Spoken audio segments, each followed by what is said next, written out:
Oi, pessoal. Hoje nós vamos falar a respeito de resposta à acusação. Vai ser a videoaula a respeito de resposta à acusação. Na nossa resposta à acusação, eu também vou postar lá na Mediateca o roteiro, né, para que a gente possa seguir e o passo a passo de como elaborar essa peça processual. O que vem a ser a resposta à acusação? A resposta à acusação é o primeiro contato do réu com o processo. Até então, era um inquérito, né? E com o recebimento da denúncia, ele se transformou em processo penal. E o primeiro contato com ele vai ser a resposta à acusação. Professor, como eu sei que eu vou ter que elaborar essa peça processual? Bem simples. Tu vai ser citado. Lembrem sempre da diferença da citação e intimação, né? Intimação é a ordem judicial para cumprir algo, certo? E a citação é a ciência pela qual o réu recebe que está sendo processado por algum motivo, correto? Então, ele vai ser citado através de oficial de justiça, vai a um mandado judicial, onde o oficial de justiça vai citá-lo com uma cópia da inicial, a denúncia. Ó, tu estás sendo processado por tal motivo, vai te defender. E essa defesa é a resposta à acusação. É isso que a gente vai trabalhar hoje. Nessa resposta à acusação, eu encaminhei o roteiro, esse roteiro que está aqui, ela está lá na Mediateca, né? E a gente vai falar sobre ele para melhor elaboração da nossa peça processual. Já é matéria dada, como todos sabem, então não é nenhuma novidade para ninguém a resposta à acusação, mas na elaboração da peça a gente vai trabalhar um pouquinho agora. Primeiro, o endereçamento. Efetivamente, para quem eu endereço minha peça processual? Vou endereçar essa peça processual para quem me citou. Então, o juízo em que está processando o processo, que o processo está tramitando, vai receber a minha peça processual, correto? Aquela típica pergunta, professor, e se porventura o juízo que me citou for incompetente, o que eu faço? Tu vai endereçar para o juízo que te citou. E em sede de preliminar, tu vai arguir, então, essa matéria, incompetência, certo? Então, enderece sempre para quem me citou. Vamos lá. Então, endereçamento a gente já trabalhou. Qualificação, que é o preâmbulo. No preâmbulo, nós vamos trabalhar o seguinte. O nome da pessoa, do réu, no caso da defesa aqui, né? Em regra, ele já está qualificado. Caso a tese traga as informações dizendo, olha, a denúncia não elaborou a qualificação correta ou faltou alguma coisa, caso a tese traga, a gente qualifica ele, certo? Na prática, como funciona? Funciona exatamente dessa maneira. Caso a denúncia já venha com os dados do réu, a gente não precisa qualificar ele novamente. Caso a denúncia traga dados equivocados a respeito dele, a gente faz a qualificação do réu. Então, a tese vai ter que trazer isso, certo? Então, fazer a leitura aqui. A ação que lhe move, então, o Ministério Público, no caso, a maioria das ações são penais públicas incondicionadas, então a maioria vai ser movida pelo Ministério Público, vamos trabalhar aqui com a regra, né? Que vem o fulano, então, já qualificado, vem por seu advogado, apresentar o quê? Resposta à acusação, certo? Nessa resposta à acusação, o fundamento jurídico legal dela é o quê? É o artigo 396 e o artigo 396-A do Código do Processo Penal.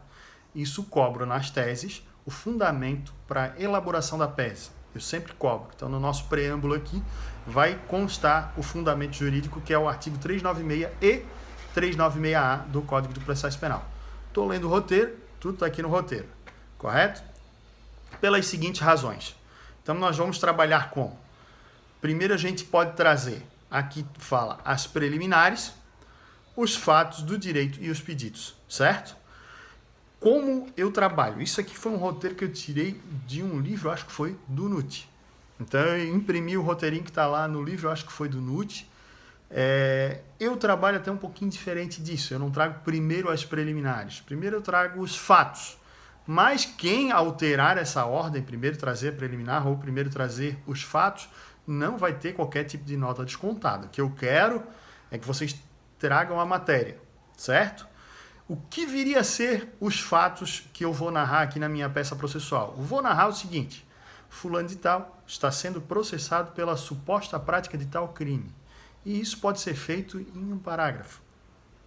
Muito simples. Eu não vou trazer riqueza de detalhes em relatório, mas traga os fatos para situar o julgador, quem vai efetivamente analisar a peça de vocês, do que vocês estão trabalhando, o que vocês estão fazendo nessa peça processual.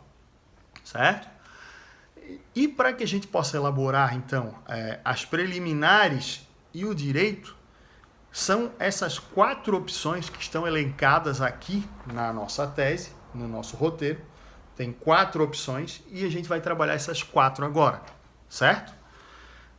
De que maneira eu trabalho essas 4 opções? Vamos ler elas. Com fulcro no artigo 397 do Código de Processo Penal, eu vou trabalhar o quê? Opção 1. 397.1 do Código de Processo Penal. Se houver causa manifesta de excludente da ilicitude do fato. Gente, o que vem a ser excludente de ilicitude? Excludente de ilicitude do fato nada mais é do que aqueles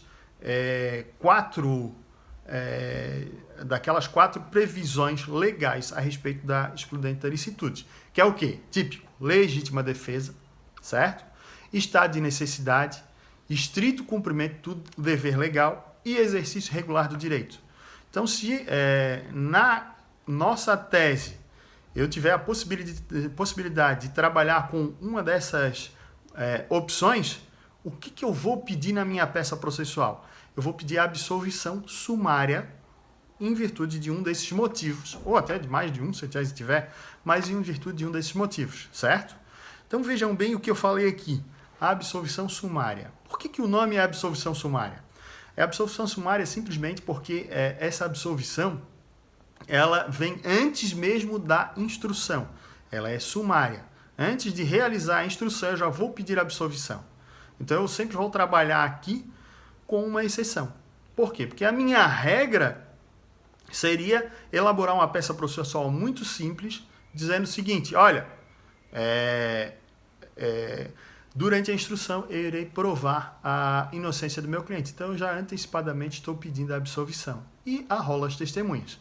Essa seria a regra da resposta à acusação. É óbvio que a gente vai trabalhar com uma exceção, que pode ser um desses 4 pontos aqui que eu estou agora lendo aqui com vocês e explicando. A opção 2, com fundamento 397.2, se houver causa manifesta de excludente da culpabilidade do agente, salvo inimputabilidade. Então vamos trabalhar primeiro o salvo, inimputável. Quem é inimputável? Menor, o menor de idade, quem não completou 18 anos é inimputável. Ele vai responder. Ato infracional é outra coisa, nada a ver com o processo penal, ele não vai ter resposta à acusação para fazer, porque não é um processo crime, certo? E quem não é mentalmente são. Então, quem não tem desenvolvimento completo, não tem o discernimento, ele não vai responder a processo crime. Medida de segurança é outra coisa, que não vai ser o processo crime. Então, essa seria a exceção, ou depois da vírgula. E quais seriam então, essas causas manifestas de excludente de culpabilidade? As causas manifestas de excludente de culpabilidade podem ser erro de proibição, as discriminantes putativas, coação moral irresistível, obediência hierárquica e, no caso de caso fortuito ou força maior, no caso de embriaguez. Tá? Então, artigo 28, parágrafo 1º lá do Código Penal. Certo? Então, essas são as possibilidades aqui de nós trabalharmos a tese do inciso 2, certo? O inciso 3, que é a terceira opção do 397, se o fato narrado evidentemente não constitui crime. Tá? O que vem a ser isso, então, gente? Muito simples. Erro do tipo, desistência voluntária, bagatela, bem comum acontecer o crime de bagatela, né? Arrependimento eficaz e crime impossível. Então, essas são as possibilidades de nós trabalharmos a opção 3 aqui do nosso roteiro, certo? Opção 4, com fulcro no 397.4, se já estiver extinta a punibilidade do agente. Quais são as causas de extinção da punibilidade, gente? As causas de extinção da punibilidade estão previstas todas lá no artigo 107 do Código Penal. 107 do Código Penal. que venha a ser morte do agente, anistia, graça, indulto, abolício crimes, prescrição, decadência, perempção e perdão judicial. Então essas são as possibilidades de trabalharmos a nossa tese pela opção 4 ali do roteiro, certo?